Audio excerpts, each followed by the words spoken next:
Já foram informados aqui que nós chegamos à direção da Fundação no ano passado, mais precisamente no dia 2 de junho do ano passado.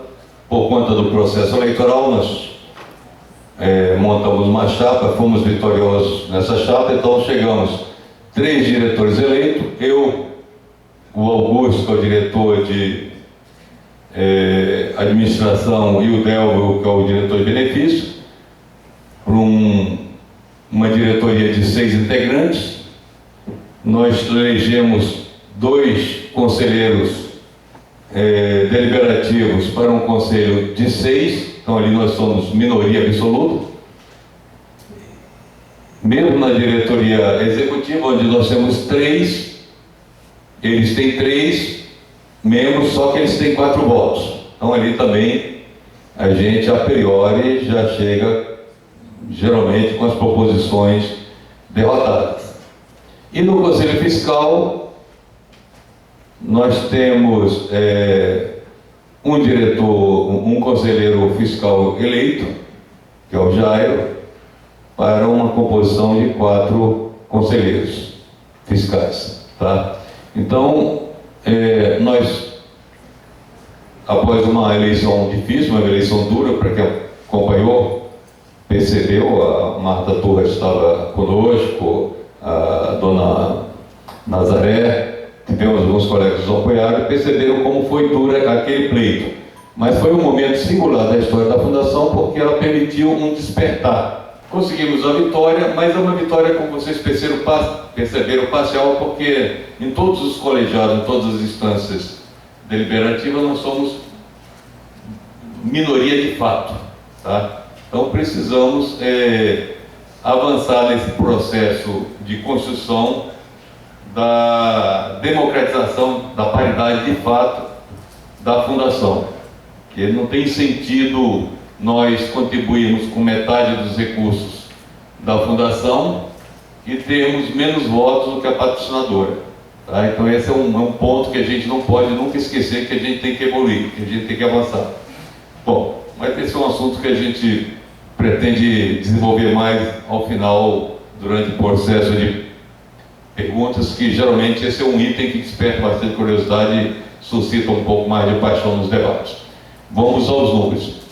Eu sou o diretor de Planejamento e Controladoria e eu vou apresentar para vocês aqui algumas informações técnicas dos números da Fundação, para que vocês tirem suas próprias conclusões em relação à situação e a realidade fática da FUNCEF em termos de equilíbrio, das necessidades de equilíbrio entre seus compromissos e os seus recursos disponíveis para o pagamento dos benefícios. Vamos lá. Então nós vamos fazer uma análise histórica do déficit da FUNCEF, ou pelo menos das condições que produziram esse déficit, tá? Onde a gente pretende estudar as causas e os reflexos dessas causas na construção desse déficit atual, a partir de uma perspectiva de análise das causas conjunturais, das causas estruturais, o efeito dos valuations, conforme o Marcelo já antecipou aqui, algumas questões de investimentos que contribuíram para esse déficit, e encerramos com a análise do contencioso. No final, a gente faz também uma abordagem, que é uma prospecção da situação do equacionamento, caso a gente opte para esse ano para a resolução nova que foi emitida aí pelo Conselho Nacional de Previdência Complementar, a resolução 22, ou utilize a regra anterior. Isso é importante para vocês terem uma noção. É um esforço de prospecção, porque existe um monte de aspectos que são projeções, tá? Mas ele serve para uma reflexão aqui diante do que está sendo posto, e uma decisão que vai ter que ser tomada essa semana é se a gente adota lá na FUNCEF o modelo antigo de implementação do equacionamento ou o modelo novo. Existe uma outra questão que a gente está tratando como diretores eleitos, não faz parte do conjunto de encaminhamentos internos da Fundação institucionalmente, mas faz parte das nossas preocupações como diretores eleitos, que é da precificação correta do tamanho do déficit a ser equacionado. Uma coisa é como se equaciona. É uma interpretação de normas, de instruções, a partir de um arcabouço legislativo. E a outra é o que equacionar. Essa é a pergunta mais nobre. E qual o tamanho do valor a ser equacionado? Tá? O que no conjunto, nesse total, nesse somatório de valores apresentados como déficit, é componente equacionável, o que não é componente equacionável, que deve ser buscado a partir de outros meios previstos na legislação, como, por exemplo, a tentativa de responsabilizar quem objetivamente deu causa a perdas de ativos, quem deu causa a componente de déficit. Ok? Observem com bastante atenção essa tela, tá? Ela diz respeito às avaliações atuariais que são necessárias fazer toda vez que você vai instituir um plano de benefício, gerenciado, administrado por uma fundação, vai proceder a alterações nesse plano, ou ainda, além de, em casos de instituição como em casos de alterações, você é obrigado a fazer essas avaliações atuariais anualmente, tá? Ou na ocorrência de algum outro fato relevante. O que isso quer dizer? Quer dizer que quando eu vou fazer um plano, eu estabeleço um conjunto de regras a partir de uma situação fática, tá? A partir principalmente da consideração da massa de participantes, estabeleço uma regra, um regulamento que vai definir, tá?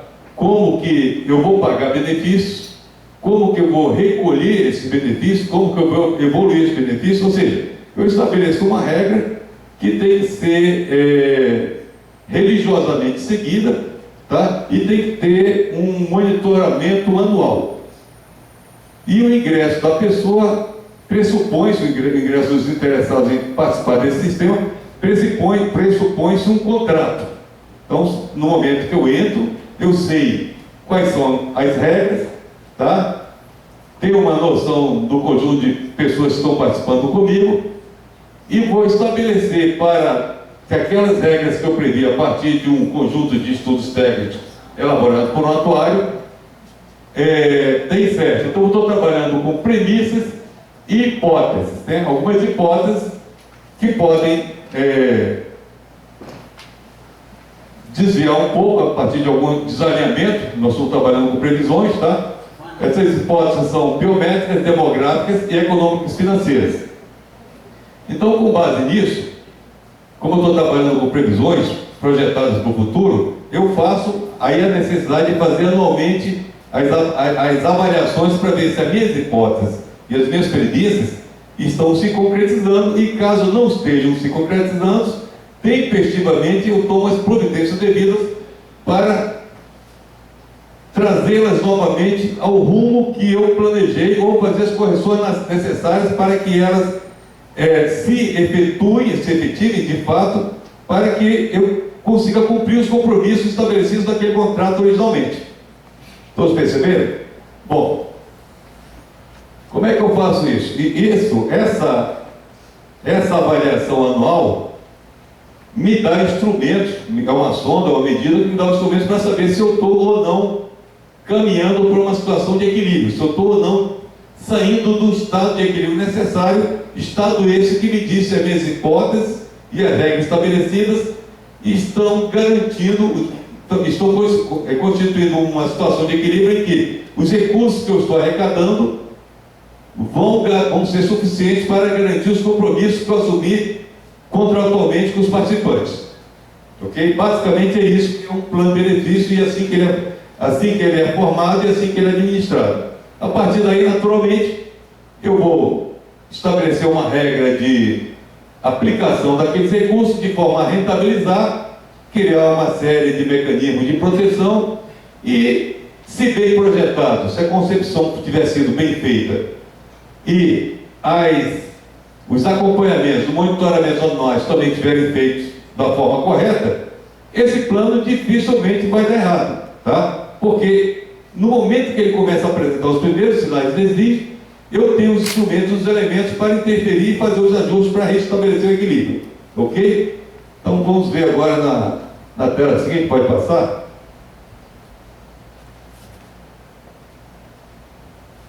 Pode passar. Isso aqui são com base, né, nessa necessidade de fazer essa minha avaliação atuarial anual, assim como aquelas excepcionais, tanto para criação como para algum caso atípico. A norma prevê uma série de regras para fazer essas avaliações, é feito por atuário, através de notas atuariais, e esse atuário é responsável caso ele não haja com a melhor técnica possível, tá? Vai passar. Bom, então, conforme eu disse, se eu planejei direito, a tendência é sempre monitorar. Eu faço o ajuste grosso e depois vou monitorando os botões do meu painel com os ajustes finos para manter o meu volume de recursos nivelado para garantir o volume de compromisso que eu tenho. Vamos ver o que aconteceu então a partir de 2014. Tá? Em 2014, qual foi o tamanho do desequilíbrio que eu acusei nas minhas análises atuariais? Não nas minhas análises atuariais apenas, mas nas minhas demonstrações contábeis. Então, em 2006, em 2014, eu chego com esse tamanho de déficit acumulado. Então, em 31 de dezembro de 2014, nas minhas demonstrações contábeis financeiras, eu acusei no consolidado, tá, de todos os planos, tá, o não soldado, soldado, o novo plano Rebel, eu acusei 6 bilhões 554 milhões de déficit. Isso quer dizer o quê? Se eu trouxer as projeções de todos os recursos que eu vou receber, mais o que eu tenho estocado, para o valor presente, trazer para o valor presente todos os meus compromissos em termos de pagamento de benefícios, tudo para o valor presente, para hoje, está faltando essa quantidade de dinheiro aqui. Se eu tivesse que quitar todos os meus compromissos hoje, percebem? Isso que é o valor do déficit. É grave? Tem gente que vocês estão ouvindo aí repetidamente dizer que isso é um déficit atuarial que vocês não têm que se preocupar. Eu dá vontade de rir quando eu ouço esse tipo de coisa também, tá? A necessidade de se preocupar ou não em função de um déficit atuarial apresentado tem a ver com a possibilidade de você administrar esse déficit, principalmente em função da agressividade da curva de crescimento desse déficit, que tem a ver com a estrutura montada, principalmente na gestão dos ativos acumulados, né, do estoque de ativos que você estabeleceu e das premissas atuariais que você estabelece. Então, não dá para minimizar e chegar aqui e tentar dizer que déficit atuarial não é preocupante porque não é insolvência. Olha, déficit atuarial é déficit e é caminho para insolvência. E esse caminho pode ser mais rápido ou mais lento de acordo com a curva de crescimento desse déficit, que é o reflexo da estrutura de gestão do meu plano de benefícios. Então, cuidado com esse tipo de tentar minimizar a gravidade dessa situação. Não se brinca com déficit. Bom, de 31 de dezembro para setembro, isso aqui é o último balancete, de 31 de dezembro para setembro de 2015, o meu déficit cresceu de 6,5 bilhões para 11,1 bilhões, tá? E a gente prevê fechar esse ano, que ainda o ano, apesar de estarmos em dezembro, mas o ano não fechou, e esse mês é um mês peculiar, porque é esse mês que eu reconheço a maioria dos efeitos contábeis das avaliações patrimoniais, principalmente coisas daquele tipo daquelas variações patrimoniais que Vale sofreu, que o Marcelo demonstrou aqui vocês, geralmente ocorre em dezembro, tá? Então, em dezembro que chega, quanto é que vai agora, nós estamos recebendo agora esse mês de dezembro, qual vai ser a variação patrimonial do valor da Vale que eu vou ter que contabilizar. Então, ela vai aumentar, vai diminuir, tá? Eu vou ter que registrar agora. Então, esse 11,5.1 agora, num ano de economia complicado como que a gente está vivendo, vai sofrer fortes impactos por conta dos resultados que nós vamos receber, tanto daqueles investimentos diretos que a gente fez, como, por exemplo, Belo Monte, Ibepar, como por conta de meia centena de fundos de investimento de participações e outros fundos de investimentos, que a gente recebe o resultado dessa avaliação feita pelo fundo, pelo gestor, pelo administrador do fundo, que simplesmente nos mandou o fundo que vocês me confiaram, que eu estou administrando para vocês, teve uma avaliação patrimonial de X ou teve uma perda patrimonial de Y. É agora o momento que eu vou receber. Então, em cima desses 11,1 bi, eu ainda vou ter que registrar um conjunto de resultados contábeis resultantes dessas informações que eu estou recebendo agora em dezembro para fechar o balanço. Tá? Então, eu estimo preliminarmente que isso aqui ainda possa passar de 13 bilhões no fechamento desse ano agora, quando apresentar fechar o último dia do mês de dezembro. Tá ok? Seria bom se estancasse, tá? Seria bom se parasse por aí, ano que vem as coisas revertessem milagrosamente e a gente começasse naturalmente a caminhar para o equilíbrio. Mas nós vamos ver agora no próximo quadro, pode passar? Essa é a curva que apresenta o equilíbrio da fundação.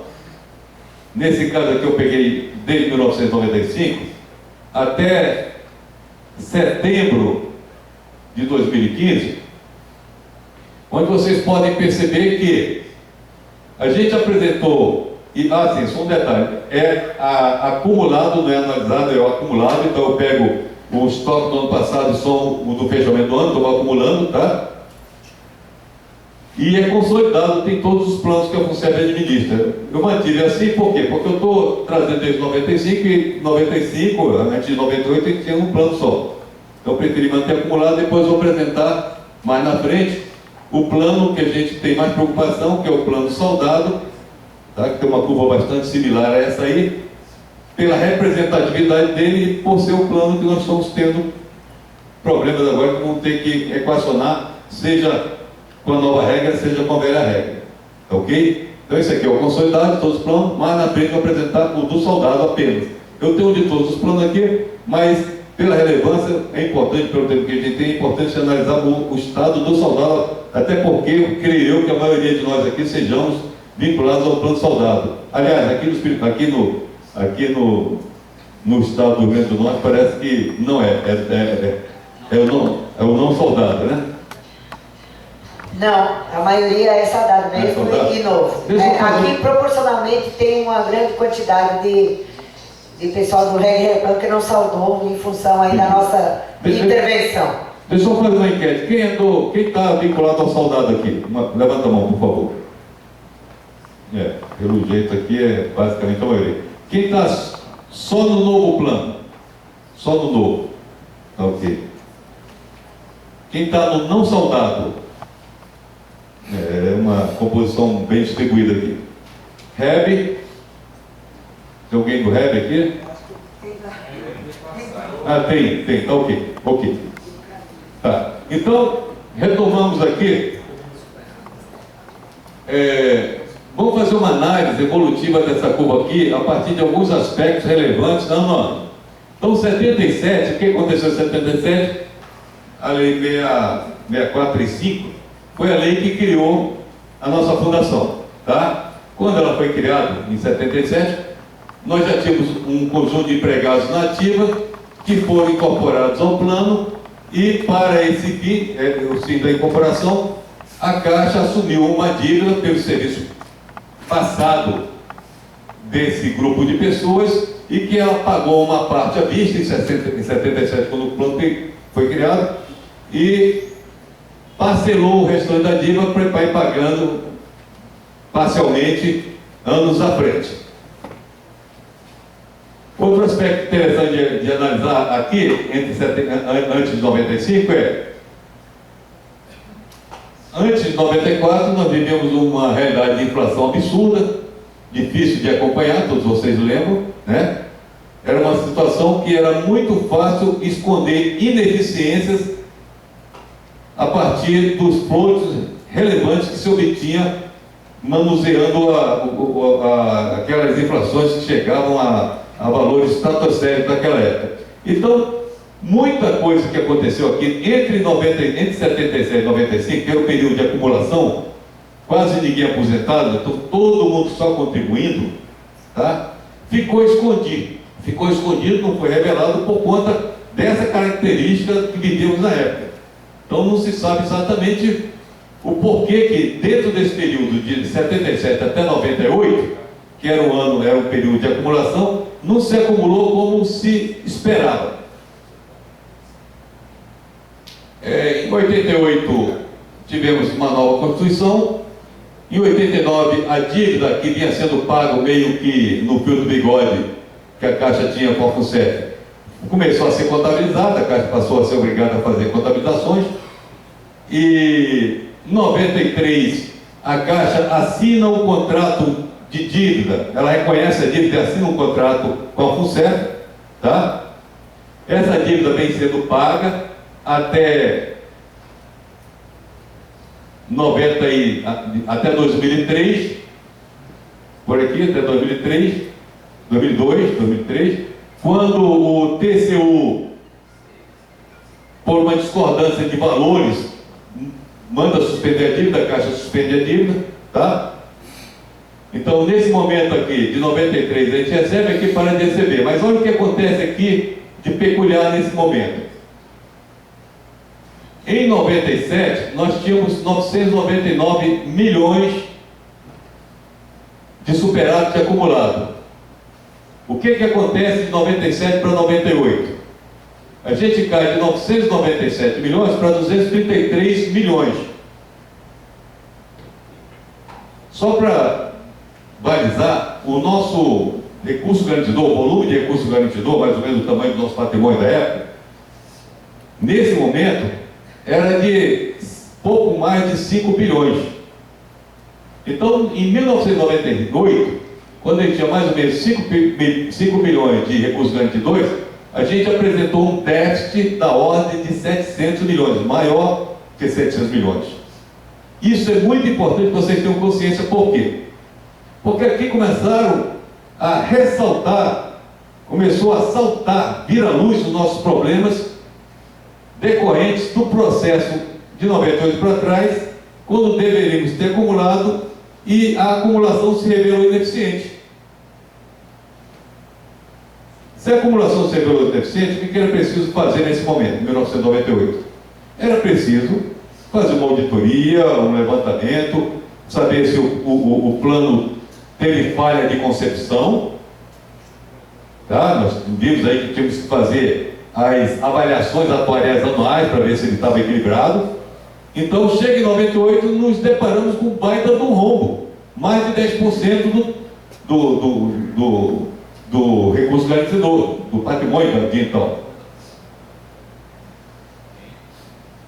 O que a Caixa faz, a patrocinadora faz, sem a participação dos empregados, em 1998, para corrigir o problema que se apresentou de forma grave?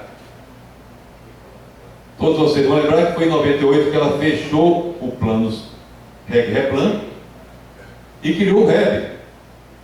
A solução que ela trouxe para um problema de gestão ou de concepção do plano foi precarizar um direito nosso, dizendo: a partir de agora não entra mais ninguém nesse plano, porque esse plano está dando problema, e eu vou criar um plano mais precário em termos de direitos e benefícios, e vocês vão ser obrigados, olha só a mentalidade, a revelia da legislação, do que previa a legislação, vocês vão ser obrigados ou instigados ou estimulados a migrar para esse plano, porque por trás dessa proposta estava o objetivo de um plano único, no novo modelo. Então eu estava migrando o modelo de plano benefício definido para o modelo de plano de contribuição variável.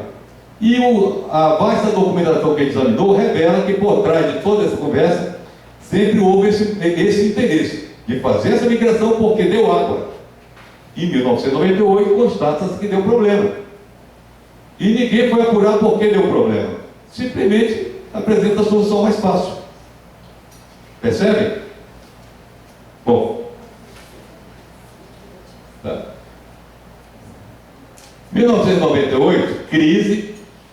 A gente entrou na Vale em 1997, pagou 251 milhões na Vale, tá? Em 1991, e a Vale, quando a gente comprou até 2001, vocês vão ver aqui no gráfico aqui embaixo, ela continua sendo contabilizada por preço de custo, ela não varia, até 2001, 2002. Então, a Vale não interfere no preço desses ativos de 97, quando a gente compra, até que 2001. Perfeito? Só que a Bolsa em 99 dá uma mega valorização de 151%. Nós tínhamos uma boa carteira de renda variável aplicada no bolso. Isso repercute dessa forma aqui, esse dente aqui para cima em 1999. Então a gente sai de uma crise, de uma perda de 700 milhões, para uma recuperação conjuntural, vegetativa, espontânea, não foi obra de nenhum esforço de solução dos problemas, foi uma coisa vegetativa. E isso acaba ajudando a mascarar um problema sério que já se desenhou aqui. Só que como ele foi atípico, um crescimento da Bolsa de 151%, no ano seguinte também ele volta à curva normal. Foi um ponto fora da curva. Volta a cair a Bolsa e volta a ter problema de novo. Então, 98 tivemos crise, 99 a Bolsa mais cara, em 2008 cai novamente e é um baita tombo, tá? Vejam que a gente cai 1,7 bilhões aqui, chega em 2001 atingir o primeiro momento dessa série histórica que a gente apresenta resultado acumulado negativo. Foi um pequeno valor de 100 milhões, mas vejam que ele está negativo. Então, pela primeira vez na nossa história, nós apresentamos um resultado acumulado dos nossos planos negativos. Então, a crise estava batendo a porta, só não enxergava quem não tinha informação, não era quem não queria, porque nesse momento nós não tínhamos representantes, nós não tínhamos o espaço de debate que a gente está tendo hoje aqui, para poder colocar isso publicamente. As soluções eram impostas e verticais, de cima para baixo, tá? Bom, 2001, crise, né? Negativo. 2002, a gente, dá um enter aí, por favor. 2002, vou dar mais um enter. 2002, vejam bem aqui, ó, primeira mudança do método de precificação da Vale, tá? Até aqui era preço de custo, estão vendo? Até 2001. Isso aqui é a curva de crescimento do preço da Vale desde que a gente entrou. A gente entrou por 251 milhões, 77, no final do ano já estava com 286, e ela evolui, chega a ser contabilizado por 9 bilhões, e agora esse ano, de 2014, contabilizando por 5,6 bilhões. Então vocês percebem que nesse momento aqui da crise, aqui em 2001, a gente muda o método, pela primeira vez o método de precificação da Vale, tá? Isso aqui dá um resultado razoável. A gente sai de 283, preço histórico, tá? Para 761 milhões. Então isso aqui já ajuda a gente sair dessa crise aqui, tá ok? Em 2002, o que acontece em 2002? A gente, de 98, quando foi criado o REB, até 2002, a gente está tentando fazendo o REB para cá. A gente, que eu digo, a FUNCEF está tentando fazer, a Caixa está tentando fazer o REB para cá, tá?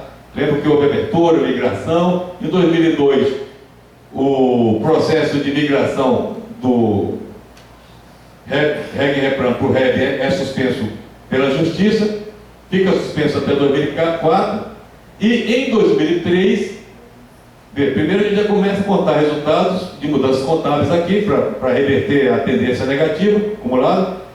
E em 2003 a gente fecha um contrato, a gente, que eu digo a FUNCEF, fecha um contrato com a Caixa para que a Caixa pague uma dívida contratual dela, cuja origem é 1977, lembrando, serviço passado de quem já estava na Caixa quando a FUNCEF foi criada, e ela condiciona esse pagamento aqui, tá, a uma série de exigências que não deveria ser dessa forma. Já estava, inclusive, na Justiça esse contrato, a suspensão de pagamento ida para a Justiça. A gente ia ganhar, já tinha ganhado alguma instância, a gente ia ganhar, uma questão de tempo, e a gente simplesmente, a gente que eu digo a FUNCEF, não estava lá, pode repetir isso com um vício de linguagem, falar a gente, mas a FUNCEF simplesmente aceita, recebeu uma dívida que estava atualizada em 4,1 bilhões mais ou menos, por 2,7 bilhões aqui, em 77, em 2003, digo, se comprometendo a cumprir uma série de exigências da Caixa, indevidas, tá? Algumas relacionadas com a Lei Complementar 109, os institutos que foram criados lá com a Lei Complementar 109, e outras de natureza de interesse exclusivamente da Caixa. E não bastasse isso, cria-se um grupo de trabalho dito tripartite, né, com representantes da Caixa, da FUNCEF e de alegados representantes dos empregados, e ainda acrescenta-se mais exigências, mais mudanças na regra do jogo de então. Então nós temos um contrato firmado aqui a gente, atendendo a uma pressão que já vinha desde 98, sucumbe e aceita atender os interesses da FUNCEF, agravado pela Lei Complementar de 2009 dos institutos, acrescenta mais coisas e simplesmente processa uma reestruturação radical no contrato que a gente tinha de 77. Então o que foi feito? Mudanças estruturais de natureza gravíssima do plano, que mudaram toda a sua configuração, todo o seu perfil, e essas mudanças trouxeram custo. E para custeio desses custos que essas mudanças trariam, a gente aceitou receber um dinheiro que já era nosso, inclusive com um contrato assinado por conta de outra dívida de 77. Aí está a origem de boa parte, uma componente relevante, que explica por que a gente está com esse quadro de déficit de 11 bilhões hoje. Percebe? Olha só, essa linha verde aqui pontilhada é como seria esse resultado da curva azul se a gente não tivesse criado uma coisa chamada Fundo para Ajuste de Planos, que a gente pegou os 2,7 bilhões de uma dívida que valia 4 pontos alguma coisa, que deveria ter integrado o resultado do ano de 2003 e mais o resultado do ano de 2003, que tinha destinação legal definida para a formação de reserva de contingência, com a finalidade de fazer o plano suportar momentos contingenciais negativos, momentos de crise, resultantes, por exemplo, de turbulência de mercado. Isso é conjuntural. Então, a lei, sabiamente, previu que o plano, toda vez que desse superávit acumulado, esse superávit iria integrar um plano, um fundo chamado Fundo de Contingência, e esse Fundo de Contingência, até o limite de 25% da... Até o limite de 25% da reserva matemática, eles integrariam eles ficariam uma espécie de colchão para a crise. Tem outro. Bateria deve ter acabado.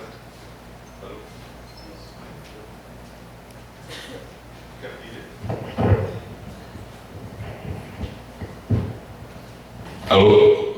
Salto. Bom.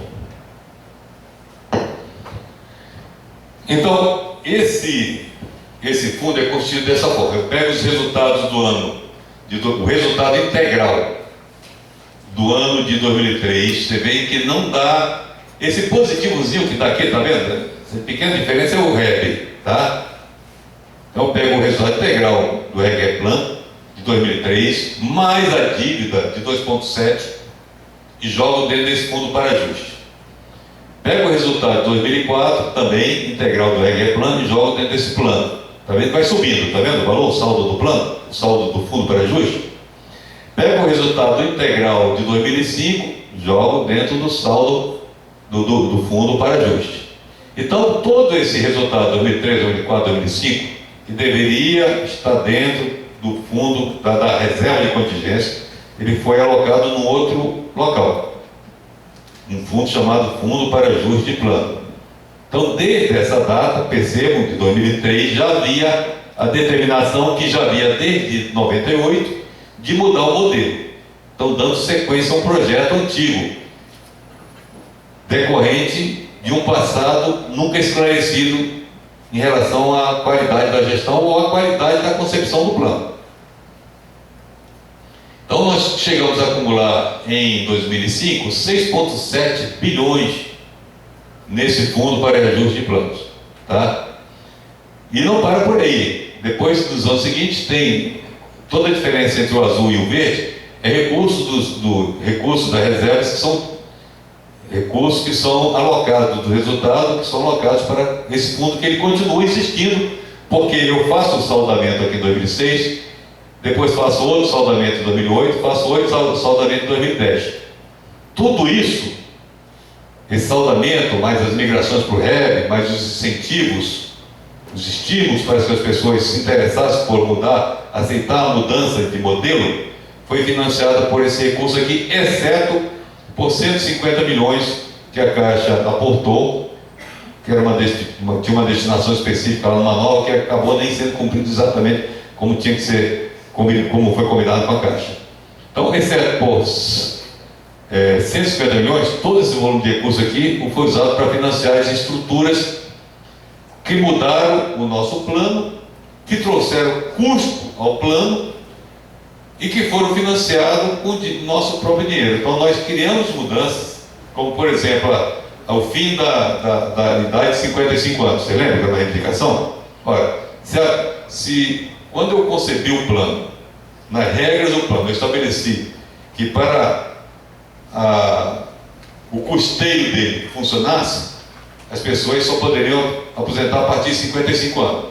Se eu digo, vou mudar isso arbitrariamente, agora as pessoas podem aposentar a partir de 48 ou 53. 10 minutos, viu, Marcos? Eu estou criando um custo ao plano, estou introduzindo um custo altíssimo ao plano. Isso tinha que ter vindo de fora do sistema. Só que eu usei o próprio dinheiro acumulado nesse fundo, que era para estar na reserva, para financiar isso. Os estímulos, aqueles 10%, o aumento do benefício que a gente recebeu, todo mundo ficou alegre, era dinheiro que já era nosso, porque ele já estava aqui com outra finalidade, já estava no nosso bolso para pagar outra conta. Percebe?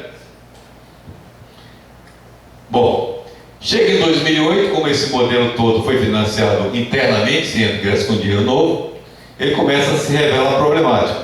Então, em 2008, todo o esforço desse modelo que começou em 98 se prorroga até aqui, ele começa a dar água de forma assustadora.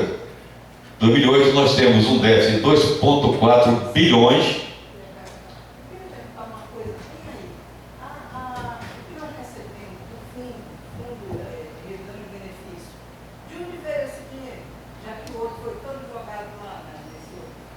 Todo.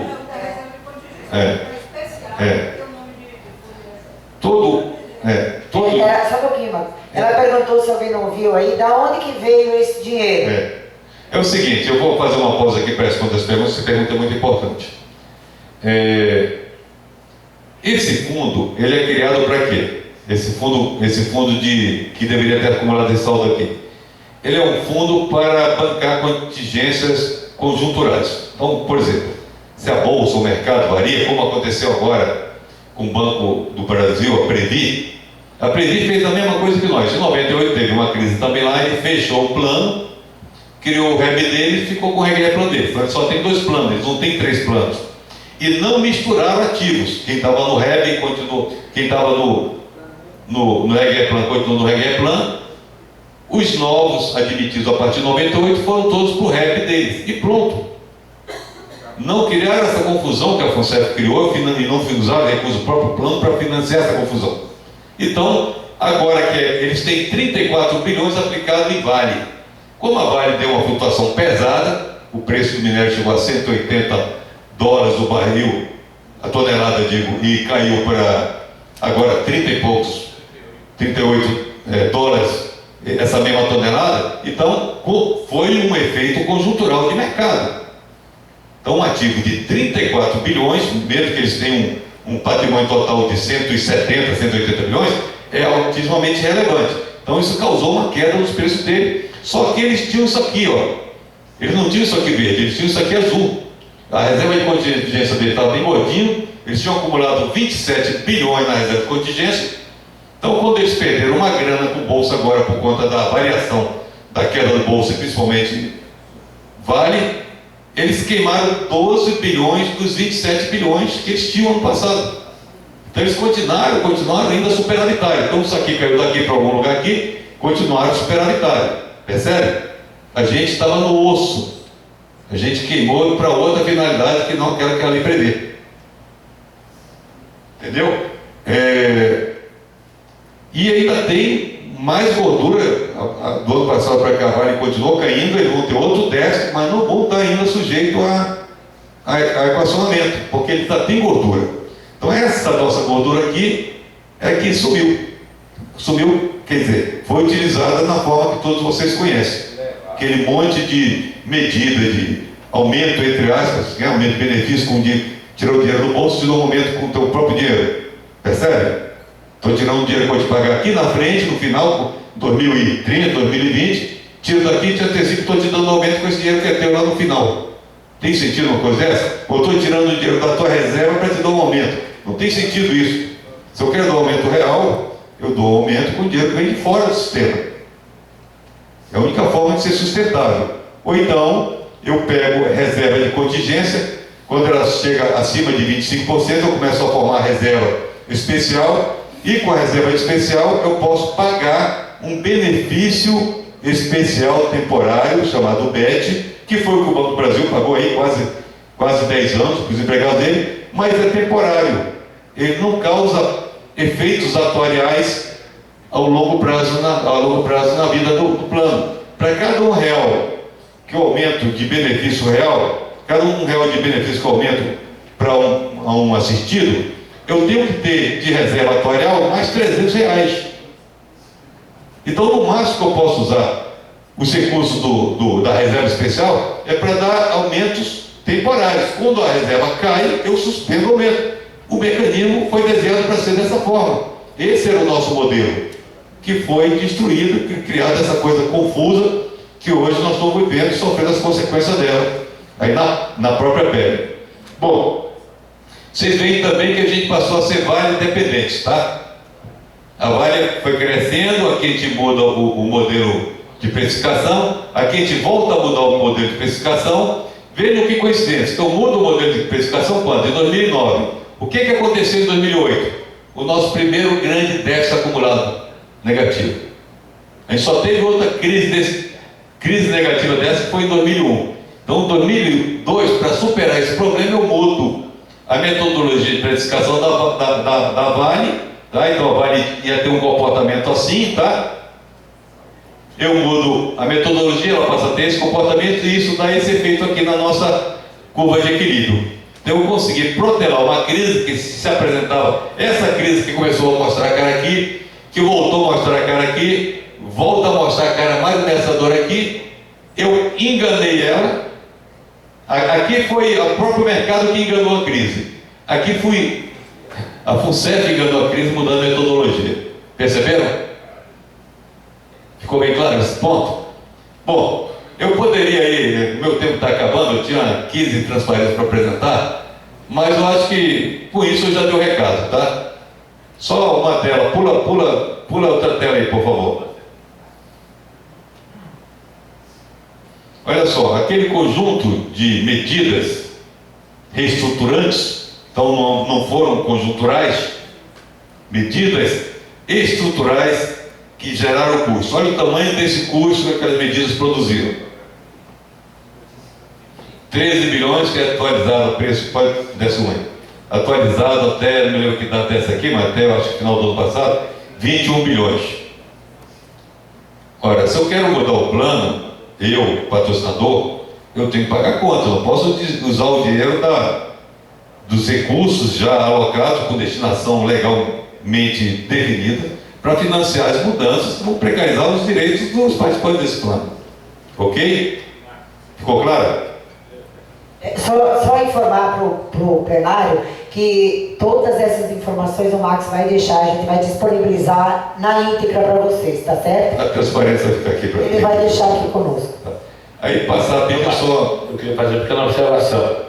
Esse mesmo raciocínio, 13 bi, virou 21, correto? Os mesmos 6,7% que nós estamos deixando de aportar em 2016 vai virar coisa parecida. Ou seja, nós estamos postergando 6,7% do aporte, no entanto ele vai acumulando e todo ano esse valor vai ser atualizado pelo índice atuarial. Portanto, só os 5 bi que foi do final do ano passado já deu 800 milhões este ano, portanto 5,5 já é 6,3, correto? Então, eu entendo, cada um que morre e não tem dependente, o plano vai se atualizando, tá certo? Mas essa opção é muito chata para a gente informar, né?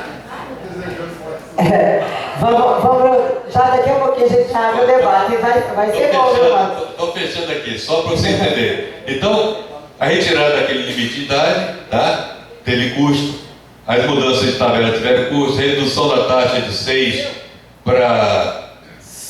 A gente chegou a 5,25, mas era para reduzir até 4,5, isso tem um custo. Mudança de método de financiamento teve custo. E os reajustes e os incentivos. Ó, incentivo ao soldamento, 9% mais 4%, reajuste real em 2007. Isso aqui tudo saiu do próprio bolso. Aquilo que eu ia pagar na frente, ou que eu ia usar para administrar a crise, eu estou dando como reajuste. Não tem o mínimo sentido desse tipo de solução, percebe? Então, reajuste de 2008, reajuste de 2010, reajuste de 2011, tudo isso aqui saiu daquele linha pontilhada verde, ou seja, já é recurso do sistema. Para incorporar, para tornar o sistema sustentável e equilibrado, todo esse volume tem que vir de fora, porque são dívidas novas que eu estou criando com as mudanças de regras que eu estou introduzindo no sistema. Passa. Dá um enter. Outro. Vai.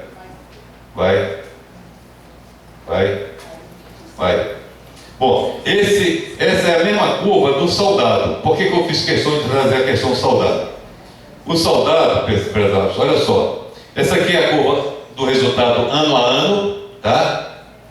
E essa aqui é a curva acumulada. Vê que ela tem uma semelhança muito grande com a do consolidado. Por quê? Porque quase 90% do nosso patrimônio consolidado é do soldado. Então ela praticamente reflete a curva do consolidado. Então veja que ela praticamente tem o mesmo comportamento. 2008 crise, tá? 2006 foi criado, separou esse plano. Aí dá esse voo de galinha por conta da mudança da metodologia de avaliação patrimonial. E não foi só da Vale, ele falou de outros aqui, mas eu lembro, por exemplo, o da Sete Brasil em 2013, quando era um CGC, um projeto, uma empresa ainda não operacional, não tinha nenhum produto, o fundo que administra esse FIP Sondas, que é o Sete Brasil, elevou patrimonialmente o valor contábil da Sete Brasil em 73%. Então junta o da Vale mais outros casos semelhantes ao da Sete, a gente tem esse voo de galinha aqui que vocês estão vendo. Insustentável porque a crise era resiliente e puxou tudo para baixo de novo. A própria Sete hoje já deu, no início do ano, nesse ano, uma perda de 29% e agora mais 50%. Espero que se limite a isso, mas a minha previsão é pessimista. Eu acho que a gente vai provavelmente perder tudo que a gente tem investido em sondas, tá? Então vai ser uma perda de 1,3, 1,5 bilhões. Chegamos a contabilizar 7 na nossa contabilidade a 1,7 bilhões. Hoje está 400, 600, 500, 400 milhões. Bom, passa a próxima. Pode passar. Pode ir. Pode ir. Isso aqui, rapidamente, é como seria a curva de precificação da Vale se eu não tivesse mexido no método de precificação em 2008. Seria essa azul aqui. Como é que ficou com a mudança? Olha as diferenças que dão. Ó. De 5 para 9, de 4 para 8, de 4 para 7. Aqui é que ela começa a convergir. Então tudo isso aqui foi uma espécie de bolha decorrente de meramente papel. Um laudo, alguém que achou um laudo dizendo não vale isso, vale aquilo. Olha o que, pode passar para... Olha o que a KPMG escreveu sobre essa mudança em 2010. A carteira de valores, que é a Vale, está valorizada por meio de laudo de avaliação econômico financeiro. Até 2009 não era, tá? Era a média do valor, média ponderada do valor comercializado em bolsa dos últimos 6 meses. Então eu mudo para laudo, aí a KPMG faz uma ênfase. Elaborada por empresa especializada. Ressaltamos que a mensuração do referido montante, então em 2010 deu uma diferença de 2,2 bilhões, foi efetuada por meio da utilização de técnicas que são significativamente afetadas pelas premissas utilizadas. Que premissas? Taxa de desconto, estimativa de fluxo de caixa quando a efetiva realização de investimento. Então eu pego e estimo que eu vou ter daqui a 30, 50 anos uma estimativa de fluxo de caixa positivo da Vale, incorporo isso no valor presente e digo, a Vale tem esse valor. Eu trago para o valor presente, descontado a uma taxa. Então, se eu estimar que ela vai crescer 5%, o preço é 1. Se eu estimar que ela vai crescer 10%, o preço é 8, outro. E um agravante, eu não tenho como comercializar a Vale. Eu tenho um acordo de acionista que me impede de realizar a Vale. Não posso vender a Vale antes de 2017. Então, o próprio reconhecimento desse crescimento já é complicado, porque eu estou reconhecendo um crescimento sem ter nenhuma possibilidade de, necessitando de liquidez, vender aquele ativo. E agora ele está desmanchando. Esse ano, vocês viram, o Marcelo já mostrou que na bolsa já está menos de 10, chegou a, qual foi o valor? 88? Não, foi, nós contabilizamos 88, mas foi 66, né? Chegou a 66, hoje está menos de 10 dólares dessa ação de bolsa. Então isso é um problema grave. Por quê? Passa a próxima. Os valores podem vir a ser substancialmente diferentes daquele registrado. Óbvio, nem era necessário escrever isso. Se é um ativo que eu não posso vender e ele flutua, no momento que eu precisar vender, ele pode ser totalmente diferente do que está contabilizado, como está acontecendo agora. Uma realidade está demonstrando. E eu não posso vendê-lo. Se ele cair a R$1, eu vou ter que esperar cair R$1, porque eu tenho um acordo de acionista que não me permite vendê-lo. Passa, próximo. Qual é o problema? O grande problema dessa questão é esse aqui, ó. Não, volta uma. Aí. Laudo de avaliação, também conhecido como valuation, não paga benefício. Não adianta nada eu dizer hoje, de uma hora para outra, que a Vale, através de uma assinatura no papel, subiu 100%, né? Subiu de 5 em 2006, de 5 para quase 10 em 2011. Se eu não consigo vendê-lo, eu não consigo pagar, realizando esse benefício, realizando esse ativo, eu não consigo pagar os benefícios de vocês. Valuation não paga benefício. Então, na hora de utilizar esse mecanismo, e ele é previsto legalmente pelas regras contábeis, eu tenho que ter medidas prudenciais, tenho que ter muito bom senso. E essa discussão é uma discussão que a gente tem que aprimorar lá dentro, tá? Max, me permita. O único papel que paga benefício é o papel moeda. Tá? A não ser aqueles papéis que estão garantidos, com garantia soberana, com data certa, esses pagam, tá? São os títulos do governo. O resto é uma promessa. Eu vou dar uma parada aqui, já encerrou meu tempo já, né? Tinha outros assuntos, porque eu mostrei um roteiro de desenvolvimento de palestra, não deu tempo, mas passa rapidamente. Isso aqui são medidas que ele está atuando na melhoria da governança, na prudência, na transparência, na prudência dos investimentos na governança. Pode passar? Essa aqui vocês já viram essa apresentação, inclusive do Casé, lá essa lâmina do Casé lá, como a nossa governança é maravilhosa, é o estado da arte. Só faltou essa parte aqui, né? Isso aqui destrói tudo isso aqui. Então não dá para dizer que a nossa governança é uma beleza se eu tenho isso aqui. Vai passar. Passa. Isso aqui é a distribuição dos nossos ativos, tá? 28% em renda fixa, só que quando eu falo em renda fixa, eu não estou falando em títulos públicos, não. Tem títulos de empresa privada dentro desses 28 bilhões, tá? Contabilizados como renda fixa, porque a regra contratual é de rendimento através de uma taxa fixa. Inclusive do BTG. Inclusive do BTG. A renda variável, voltei. Volta. Vai voltando. Aí. Renda variável, 14 bilhões. Um terço disso tem liquidez, que são realmente ações em bolsa que eu posso vender a qualquer momento, tá lá eu sei o preço diariamente. O outro terço é vale, 5 bilhões disso aqui é vale, tá? Então não posso vender antes de 2017, não tem liquidez nenhuma. E o outro um terço são companhias que eu tenho investimento direto, também precificado a laudo, que não tem reflexo do preço dela em bolsa e está contabilizado como renda variável. Então, alguém contratado, o técnico disse que vale aquilo. Se eu for vender, quero saber se consigo obter aquele valor. Aí o investimento estruturado são os FIPs, né? Aqui está 5,5 bi realizado, mas o compromisso é de 6,5 bi, então nós temos compromisso de 6,5 bi em FIP. E FIP, vocês todos já conhecem essa linguagem, os problemas que a gente tem. O melhor exemplo de problema de FIP é o FIP Sonas. Mas temos 51 FIPs, quase todos com problemas.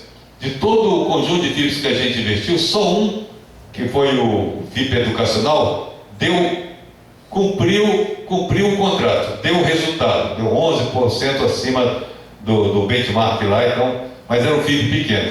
Temos 52 FIPs que investiram em mais de 100 empresas, a maioria deles está tendo problema ou está atrasado.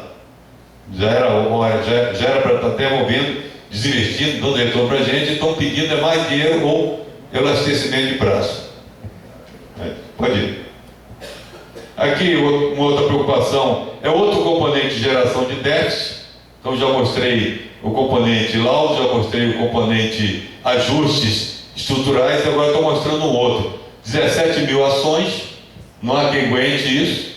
Isso aqui, ações causadas pela patrocinadora, alterando unilateralmente e arbitrariamente os seus planos de cargos e salários, que geram um reflexo na FUNCEF, que chegou em 2011 a 17 mil ações. Passa para outro. Essas 17 mil ações subiram em 2010 para 2011, atingiram em agosto de 2015 7 bilhões de ações classificadas contabilmente como perda possível, e mais, pode passar próximo, mais 2 bilhões de perda provável. Então nós temos 7 bilhões de passivo contingencioso. Só isso aí, se a Caixa reconhecesse que ela é a origem desse problema e aceitasse fazer o repasse da parte atuarial dessas ações, quando a gente perde, já resolveria o nosso problema quase todo de déficit. Reduziria em 9 bilhões dos 11 bilhões de déficit que a gente tem hoje. Passa. Aqui a distribuição, como é que essas ações são distribuídas, vê que é quase tudo lá na Caixa, ó. Função de consciência, função de confiança, TVA, hora extra, vai passar próximo. Aqui, mesma coisa, pode passar. Um é provável, o outro é possível, é uma mera classificação contábil, tá? O provável eu provisiono, o possível eu não provisiono. Só que temos perdido muitas ações classificadas como possível também. E aqui, vou fazer uma ressalva aqui, para fechar, eu fecho com essa transparência aqui, é o seguinte. Isso aqui é um estudo preliminar, passível ainda de interpretações. Eu estou pedindo para o meu staff fazer um exame, ainda não é uma palavra final das opções de aplicação do método de equacionamento pela regra antiga ou pela regra nova. Então, pela regra antiga, Tá, entendo, isso aí está passível de alteração. Eu fiz esse estudo parece, mas serve para vocês terem uma consciência do que está em jogo aí das propostas. Tá? Pode haver ainda algumas falhas aí eu ainda vou aprimorar esse estudo aqui. Mas eu achei importante trazer para vocês entendam, já que é um dos assuntos mais latentes, eu não poderia deixar de tratar aqui na minha apresentação. Então, olha só, equacionamentos, tá? Regra antiga, regra nova. Então, pela regra nova, se eu usar a regra nova, eu vou equacionar o valor do déficit de 31 de dezembro de 2014 no valor de 5,1 bilhões, que ia ser pela regra velha. Tá? Pela regra nova, esse valor cai para 1,9 bilhões. Só que no ano seguinte, pela regra, usando a única regra vigente no ano que vem, que vai ser a regra nova, eu já vou ter que equacionar mais 2,7 nesse caso, e no outro caso 6,5. E tem essa evolução aqui e essa evolução aqui, isso para o soldado, tá? Para o não soldado, eu teria que equacionar pela regra antiga 401 milhões esse ano, pela regra nova eu não tenho que equacionar, só que no ano que vem eu equaciono 751 milhões, contra 280 milhões pela regra velha. Conclusão. Isso aqui são projeções com algumas decisões tomadas em termos de o que a gente acha que vai ser o crescimento. Nosso planejamento econômico financeiro, que estabelece uma série de premissas e hipóteses, foi repetido aqui no ano de 2006. Então, em 2005 eu tenho esse planejamento fechado, aqui eu ainda não tenho, não foi aprovado, então eu repeti no ano anterior, tá? Já que nada me faz crer que o ano 2006 vai ser economicamente melhor que 2015, tá? Então eu repeti as premissas de 2015, eu repeti em 2016. Em 2017, eu considerei que a economia se recuperou. Foi apenas para forçar a barra. Vamos supor que recupere a economia, tá?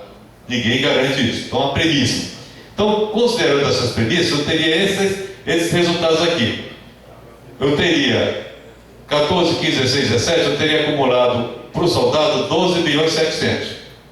Com 1, 2, 3, 4 equacionamentos, tá?